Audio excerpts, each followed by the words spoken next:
की आत्मा जहां भी होगी बहुत ही प्रसन्नता का अनुभव करती होगी, क्योंकि दुनिया में भारत की हॉकी का डंका बजाने का काम ध्यानचंद जी की हॉकी ने किया था। और 4 दशक बाद, करीब करीब 41 साल के बाद, भारत के नौजवानों ने, बेटे और बेटियों ने हॉकी के अंदर फिर से एक बार जान भर दी। और कितने ही पदक क्यों न मिल जाए, लेकिन जब तक हॉकी में पदक नहीं मिलता, भारत का कोई भी नागरिक विजय का आनंद नहीं ले सकता है। और इस बार ओलंपिक में हॉकी का पदक मिला, 4 दशक के बाद मिला। आप कल्पना कर सकते हैं, मेजर ध्यानचंद जी के दिल पर, उनकी आत्मा पर, वो जहां होंगे वहां कितनी प्रसन्नता होती होगी। और ध्यानचंद जी का पूरा जीवन खेल को समर्पित था। और इसलिए आज जब हमें देश के नौजवानों में, हमारे बेटे बेटियों में खेल के प्रति जो आकर्षण नजर आ रहा है, माता पिता को भी बच्चे अगर खेल में आगे जा रहे हैं तो खुशी हो रही है। ये जो ललक दिख रही है ना, मैं समझता हूं यही मेजर ध्यानचंद जी को बहुत बड़ी श्रद्धांजलि है। साथियों, जब खेलकूद की बात होती है ना, तो स्वाभाविक है हमारे सामने पूरी युवा पीढ़ी नजर आती है। और जब युवा पीढ़ी की तरफ गौर से देखते हैं, कितना बड़ा बदलाव नजर आ रहा है। युवा का मन बदल चुका है। और आज का युवा मन घिसे पीटे पुराने तौर तरीकों से कुछ नया करना चाहता है, हट करके करना चाहता है। आज का युवा मन बने बनाए रास्तों पर चलना नहीं चाहता है, वो नए रास्ते बनाना चाहता है। अननोन जगह पे कदम रखना चाहता है। मंजिल भी नहीं, लक्ष्य भी नहीं, राह भी नहीं, और चाह भी नहीं। और एक बार मन में ठान लेता है ना युवा, जी जान से जुट जाता है, दिन रात मेहनत कर रहा है। हम देखते हैं, अभी कुछ समय पहले ही भारत ने अपने स्पेस सेक्टर को ओपन किया, और देखते ही देखते युवा पीढ़ी ने उस मौके को पकड़ लिया। और इसका लाभ उठाने के लिए कॉलेजों के स्टूडेंट्स, यूनिवर्सिटी, प्राइवेट सेक्टर में काम करने वाले नौजवान बढ़ चढ़ करके आगे आए हैं।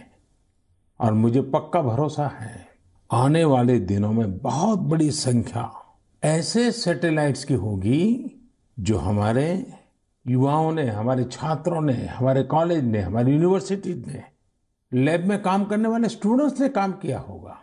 इसी तरह आज जहां भी देखो, किसी भी परिवार में जाओ, कितना ही संपन्न परिवार हो, पढ़े लिखे परिवार हो, लेकिन अगर परिवार में नौजवान से बात करो तो वो क्या कहता है? वो अपने पारिवारिक जो परंपराओं से हट करके कहता है मैं तो स्टार्टअप करूंगा, स्टार्टअप्स में चला जाऊंगा। यानी रिस्क लेने के लिए उसका मन उछल रहा है। आज छोटे छोटे शहरों में भी स्टार्टअप कल्चर का विस्तार हो रहा है, और मैं उसमें उज्जवल भविष्य के संकेत देख रहा हूं। अभी कुछ दिन पहले ही हमारे देश में खिलौनों की चर्चा हो रही थी। देखते ही देखते जब हमारे युवाओं के ध्यान में विषय आया, उन्होंने भी मन में ठान लिया कि दुनिया में भारत के खिलौनों की पहचान कैसे बने, और नए नए प्रयोग कर रहे हैं। और दुनिया में खिलौना का बहुत बड़ा मार्केट है, 6-7 लाख करोड़ का मार्केट है। आज भारत का हिस्सा बहुत कम है, लेकिन खिलौने कैसे बनाना, खिलौना की विविधता क्या हो, खिलौने में टेक्नोलॉजी क्या हो, चाइल्ड साइकोलॉजी के अनुरूप खिलौने कैसे हो, आज हमारे देश का युवा उसकी ओर ध्यान केंद्रित कर रहा है, कुछ कंट्रीब्यूट करने चाहता है। साथियों, एक और बात जो मन को खुशियों से भर भी देती है और विश्वास को और मजबूत भी करती है, और वो क्या है, कभी आपने मार्क किया है? आमतौर पर हमारे यहाँ स्वभाव बन चुका था, होती है, चलो यार चलता है। लेकिन मैं देख रहा हूं मेरे देश का युवा मन अब सर्वश्रेष्ठ की तरफ अपने आप को केंद्रित कर रहा है। सर्वोत्तम करना चाहता है, सर्वोत्तम तरीके से करना चाहता है, ये भी राष्ट्र की बहुत बड़ी शक्ति बनकर उभरेगा। साथियों, इस बार ओलंपिक ने बहुत बड़ा प्रभाव पैदा किया है। ओलंपिक के खेल पूरे हुए, अभी पैरालंपिक चल रहा है। देश को हमारे इस खेल जगत में जो कुछ भी हुआ, विश्व की तुलना में भले कम होगा, लेकिन विश्वास भरने के लिए तो बहुत कुछ हुआ। आज युवा सिर्फ स्पोर्ट्स की तरफ देख ही रहा, ऐसा नहीं है, लेकिन वह उससे जुड़ी संभावनाओं की भी ओर देख रहा है। उसके पूरे इकोसिस्टम को बहुत बारीकी से देख रहा है, उसके सामर्थ्य को समझ रहा है और किसी न किसी रूप में खुद को जोड़ना भी चाहता है। अब वो कन्वेंशनल चीजों से आगे जाकर न्यू डिसिप्लिन्स को अपना रहा है। और मेरे देशवासियों, जब इतना मोमेंटम आया है, हर परिवार में खेल की चर्चा शुरू हुई है, आप ही बताइए मुझे, क्या ये मोमेंटम को अब थमने देना चाहिए, रुकने देना चाहिए? जी नहीं, आप भी मेरी तरह ही सोचते होंगे। अब देश में खेल, खेलकूद, स्पोर्ट्स, स्पोर्ट्समैन स्पिरिट अब रुकना नहीं है। इस मोमेंटम को पारिवारिक जीवन में, सामाजिक जीवन में, राष्ट्र जीवन में स्थायी बनाना है, ऊर्जा से भर देना है, निरंतर नई ऊर्जा से भरना है। घर हो, बाहर हो, गांव हो, शहर हो, हमारे खेल के मैदान भरे हुए होने चाहिए। सब खेलें, सब खिलें। और आपको याद है ना, मैंने लाल किले से कहा था, सबका प्रयास। जी हाँ, सबका प्रयास। सबके प्रयास से ही भारत खेलों में वो ऊंचाई प्राप्त कर सकेगा जिसका वो हकदार है। मेजर ध्यानचंद जी जैसे लोगों ने जो राह बताई है, उसमें आगे बढ़ना हमारी जिम्मेवारी है। बरसों बाद देश में ऐसा कालखंड आया है कि खेलों के प्रति परिवार हो, समाज हो, राज्य हो, राष्ट्र हो, एक मन से सब लोग जुड़ रहे हैं।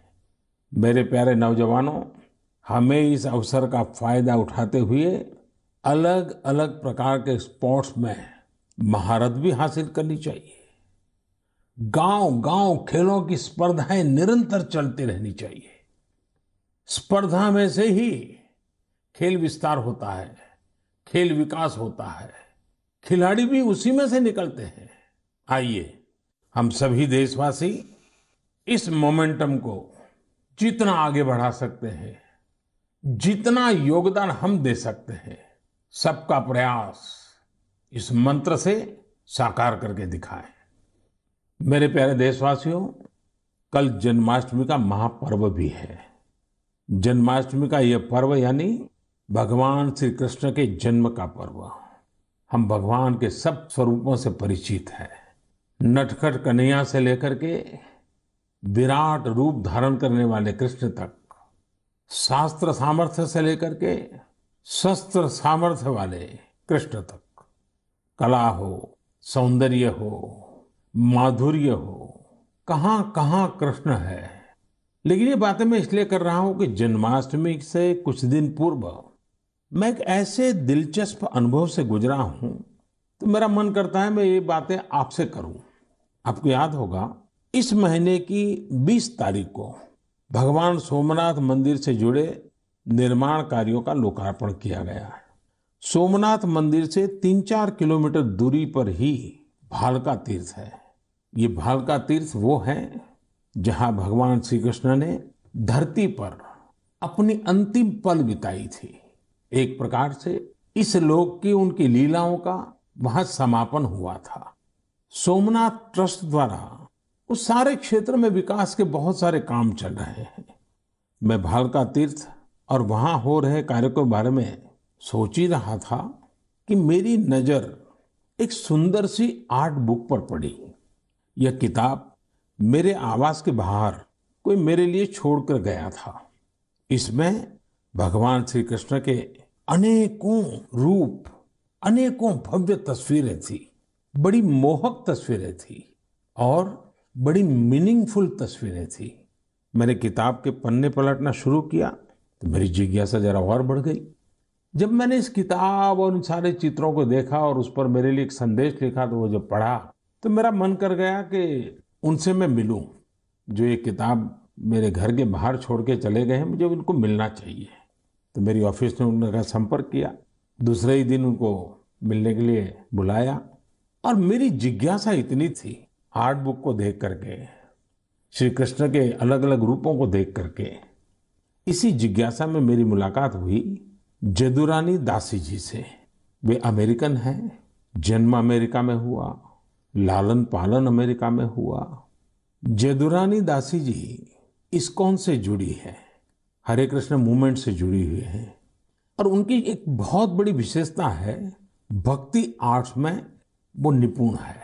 आप जानते हैं अभी 2 दिन बाद ही 1 सितंबर को इस्कॉन के संस्थापक श्रील प्रभुपाद स्वामी जी की 125वीं जयंती है। जदुरानी दासी जी इसी सिलसिले में भारत आई थी। मेरे सामने बड़ा सवाल ये था कि जिनका जन्म अमेरिका में हुआ, जो भारतीय भावों से इतना दूर रही, वो आखिर कैसे भगवान श्री कृष्ण के इतने मोहक चित्र बना लेती है। मेरी उनसे लंबी बात हुई थी, लेकिन मैं आपको उसका कुछ हिस्सा सुनाना चाहता हूं। Jadurani ji, Hare Krishna. I have read a little about bhakti art, but tell our listeners more about it. Your passion and interest towards it is great. So, bhakti art, we have one article in the Bhakti Art Illuminations which explains how this art is not coming from the mind or imagination, but it's from the ancient Vedic scriptures like Brahma Samhita, Venum Karayani Patitam Skalitam Sikanda, from the Goswamis of Vrindavan, from Lord Brahma himself, Ishvara Paramakrishna Sachidananda Vigraha, how he carries a flute, how all of his senses can act for any other sense. And Srimad Bhagavatam, Baraha Bitang Natavaravapum Karneo Karnikaram, everything. He wears a karnikar flower on his ear. He makes the impressions of his lotus feet all over the land of Vrindavan. The cowherd boys sing of his glories. His flute attracts the hearts and minds of all fortunate beings. So everything is from the ancient Vedic scriptures. And the power of the scriptures, which are coming from transcendental personalities, and the pure devotees who are bringing it, the art has their power, and that's why it's transformational. It's not my power at all. Jadurani ji, I have one different type of question for you. Since 1966, in a way, and from 1976 physically, you have been associated with India for long. Will you please tell me, what does India mean to you? Prime Minister Ji, India means everything to me. I was mentioning, I think, to the Honorable President a few days ago that India has come up so much in technical advancement and following the West very well with Twitter and Instagram and iPhones and big buildings and so much facility. But I know that that's not the real glory of India. What makes India glorious is the fact that Krishna himself, the Avatari, appeared here. And all the avatars appeared here. Lord Shiva appeared here. Lord Ram appeared here. All the holy rivers are here. All the holy places of Vaishnava culture are here. And so India, especially Vrindavan, is the most important place in the universe. Vrindavan is the source of all the Vaikuntha planets, the source of Dwarka, the source of the whole material creation. So I love India. Thank you, Jadurani ji. Hare Krishna. साथियों, दुनिया के लोग जब आज भारतीय अध्यात्म और दर्शन के बारे में इतना कुछ सोचते हैं, तो हमारी भी जिम्मेदारी है कि हम अपनी इन महान परंपराओं को आगे लेकर जाएं। जो कालबाह्य है उसे छोड़ना ही है, लेकिन जो कालातीत है उसे आगे भी ले जाना है। हम अपने पर्व मनाएं, उसकी वैज्ञानिकता को समझें, उसके पीछे के अर्थ को समझें। इतना ही नहीं, हर पर्व में कोई न कोई संदेश है, कोई न कोई संस्कार है। हमें इसे जानना भी है, जीना भी है और आने वाली पीढ़ियों के लिए विरासत के रूप में उसे आगे बढ़ाना भी है। मैं एक बार फिर सभी देशवासियों को जन्माष्टमी की बहुत बहुत शुभकामनाएं देता हूं। मेरे प्यारे देशवासियों, इस कोरोना कालखंड में स्वच्छता के विषय में मुझे जितनी बातें करनी चाहिए थी, लगता है शायद उसमें कुछ कमी आ गई थी। मुझे भी लगता है कि स्वच्छता के अभियान को हमें रत्ती भर भी ओझल नहीं होने देना है। राष्ट्र निर्माण के लिए सबका प्रयास कैसे सबका विकास करता है, इसके उदाहरण हमें प्रेरणा भी देते हैं और कुछ करने के लिए एक नई ऊर्जा भर देते हैं, नया विश्वास भर देते हैं, हमारे संकल्प में जान फूंक देते हैं। हम ये भली बात ही जानते हैं कि जब भी स्वच्छ भारत अभियान की बात आती है तो इंदौर का नाम आता ही आता है, क्योंकि इंदौर ने स्वच्छता के संबंध में अपनी एक विशेष पहचान बनाई है और इंदौर के नागरिक इसके अभिनंदन के अधिकारी भी हैं। हमारा ये इंदौर कई वर्षों से स्वच्छ भारत रैंकिंग में पहले नंबर पर बना हुआ है। अब इंदौर के लोग स्वच्छ भारत के इस रैंकिंग से संतोष पाकर के बैठना नहीं चाहते हैं, वे आगे बढ़ना चाहते हैं, कुछ नया करना चाहते हैं। और उन्होंने क्या मन में ठान ली है, उन्होंने वाटर प्लस सिटी बनाए रखने के लिए जी जान से जुटे हुए हैं। वाटर प्लस सिटी यानी ऐसा शहर जहां बिना ट्रीटमेंट के कोई भी सीवेज किसी सार्वजनिक जल स्रोत में नहीं डाला जाता।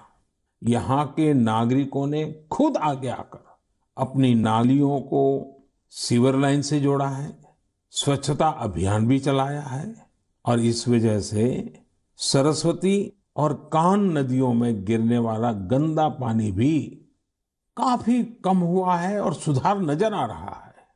आज जब हमारा देश आजादी का अमृत महोत्सव मना रहा है तो हमें याद रखना है कि स्वच्छ भारत अभियान के संकल्प को हमें कभी भी मंद नहीं पड़ने देना है। हमारे देश में जितने ज्यादा शहर वाटर प्लस सिटी होंगे उतना ही स्वच्छता भी बढ़ेगी, हमारी नदियां भी साफ होगी और पानी बचाने की एक मानवीय जिम्मेवारी निभाने के संस्कार भी होंगे। साथियों, मेरे सामने एक उदाहरण बिहार के मधुबनी से आया है। मधुबनी में डॉक्टर राजेंद्र प्रसाद कृषि विश्वविद्यालय और वहां के स्थानीय कृषि विज्ञान केंद्र ने मिलकर के एक अच्छा प्रयास किया है। इसका लाभ किसानों को तो हो ही रहा है, इससे स्वच्छ भारत अभियान को भी नई ताकत मिल रही है। विश्वविद्यालय की इस पहल का नाम है सुखेत मॉडल। सुखेत मॉडल का मकसद है गांवों में प्रदूषण को कम करना। इस मॉडल के तहत गांव के किसानों से गोबर और खेतों घरों से निकलने वाला अन्य कचरा इकट्ठा किया जाता है और बदले में गांव वालों को रसोई गैस सिलेंडर के लिए पैसे दिए जाते हैं। जो कचरा गांव से एकत्रित होता है उसके निपटारे के लिए वर्मी कंपोस्ट बनाने का भी काम किया जा रहा है। यानी सुखेत मॉडल के 4 लाभ तो सीधे सीधे नजर आते हैं। एक तो गांव को प्रदूषण से मुक्ति, दूसरा गांव को गंदगी से मुक्ति, तीसरा गांव वालों को रसोई गैस सिलेंडर के लिए पैसे और चौथा गांव के किसानों को जैविक खाद। आप सोचिए, इस तरह के प्रयास हमारे गांवों की शक्ति कितनी ज्यादा बढ़ा सकते हैं। यही तो आत्मनिर्भरता का विषय है।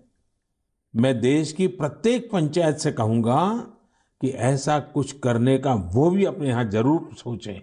और साथियों, जब हम एक लक्ष्य लेकर निकल पड़ते हैं ना, तो नतीजे का मिलना निश्चित होता है। आप देखिए ना, हमारे तमिलनाडु में शिवगंगा जिले की कांजीरंगाल पंचायत, देखिए इस छोटी सी पंचायत ने क्या किया। यहाँ पर आपको वेस्ट से वेल्थ का एक और मॉडल देखने को मिलेगा। यहाँ ग्राम पंचायत ने स्थानीय लोगों के साथ मिलकर कचरे से बिजली बनाने का एक लोकल प्रोजेक्ट अपने गांव में लगा दिया है।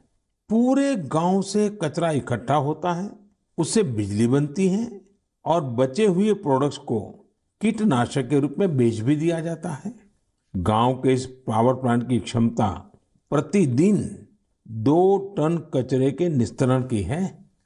इससे बनने वाली बिजली गांव की स्ट्रीट लाइट्स और दूसरी जरूरतों में उपयोग हो रही है। इससे पंचायत का पैसा तो बच ही रहा है, वो पैसा दूसरे विकास के कामों में इस्तेमाल किया जा रहा है।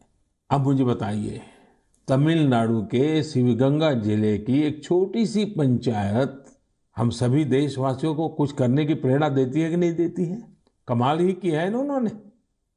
मेरे प्यारे देशवासियों, मन की बात अब भारत की सीमाओं तक सीमित नहीं रही है। दुनिया के अलग अलग कोने में भी मन की बात की चर्चा होती है और विदेशों में रहने वाले हमारे भारतीय समुदाय के लोग हैं, वे भी मुझे बहुत सी नई नई जानकारियां देते रहते हैं। और मुझे भी कभी कभी मन की बात में विदेशों में जो अनोखे कार्यक्रम चलते हैं उसकी बातें आपके साथ शेयर करना अच्छा लगता है।